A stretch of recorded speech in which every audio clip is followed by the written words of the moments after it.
Pokemon is one of the most recognizable gaming franchises in the world. Since its inception in the early 90s, it has been a staple to almost every person's childhood. I am not an exception to this statement. I grew up during one of Pokemon's peak generations, Generation 2 and 3.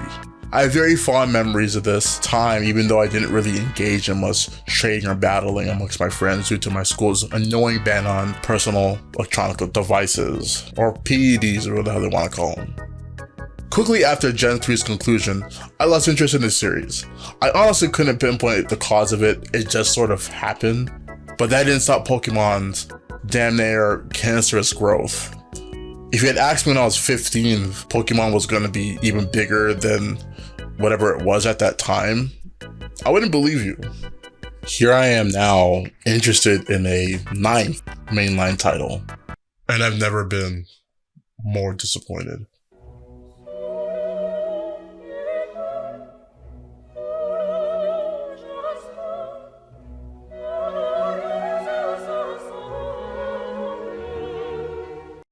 The current state of Pokemon Scarlet and Violet has been talked to death, and this isn't going to be another video of me reviewing the game and complaining about its unacceptable release. I was going to make that video, but I didn't want to be another channel harping on it, at least not for right now.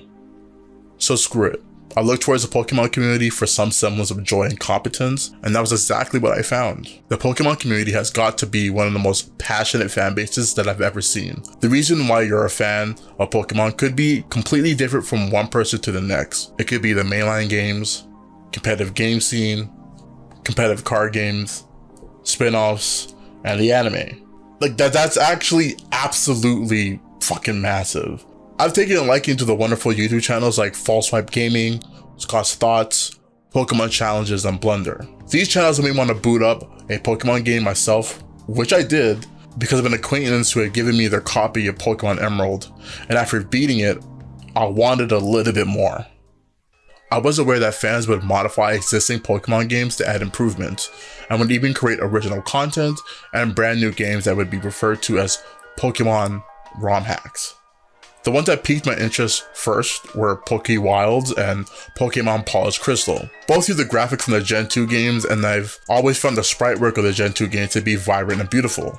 Seeing fans integrate Pokemon from the newer game just felt like something I had to personally experience myself. I spent the last month casually playing through these games, and I've been having a blast. Playing through these older looking titles with all the modern quality of life improvements has revitalized these games that I've never thought possible, and has proven to me that even with dated graphics, just fixing the shittier parts of the older games can make these games fit in this era without any fuss, at least for me. Now this video is not a formal review of these games. They will be getting a review of their own at a later date. This video is just a response to the current state of Pokemon games and the fact that I've been having more fun with these two games that has been made by the community out of pure love. I'm not saying Scarlet or Violet or any of the Pokemon games post Gen 3 aren't fun games to be played, because they are. Especially with Scarlet and Violet finally pushing the open world vision we've been waiting for from Game Freak for as long as I can remember. In regards to the quality of Pokemon games, it's hard to talk about. Game Freak are the primary developers of Pokemon games, but Nintendo and the Pokemon Company are also part of that process, which makes it very difficult on who we should focus our attention in regards to the quality of these games, especially because Japanese companies are known to be tight-lipped about how their businesses are run. There are a lot of planning and moving parts in the release of anything Pokemon, but holy shit.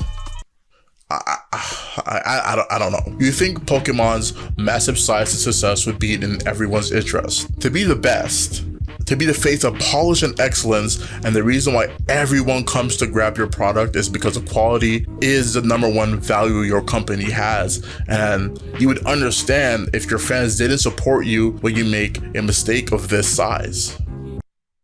Oh, that's awkward. For anyone who is like me and just wants quality content from anything Pokemon related, please check out any of the channels I mentioned, which will be linked in the description. And if there's anything good or interesting that's Pokemon related, put it down in the comment section. Regardless of how much time goes by, Pokemon will always stick with me, which I realized after rediscovering it at my big age. And honestly, I don't feel any way about that fact. I'm a Pokemon fan. At this point, I can confidently say if Pokemon were to fall from grace, it would sadden me. Pokemon is loved and cared for by its fans, and I don't think there's anything Nintendo, Game Freak, or the Pokemon Company can do to curb that passion. I only hope that they see the passion, or at least finally understand it. Unfortunately, time is the only way that we'll know that.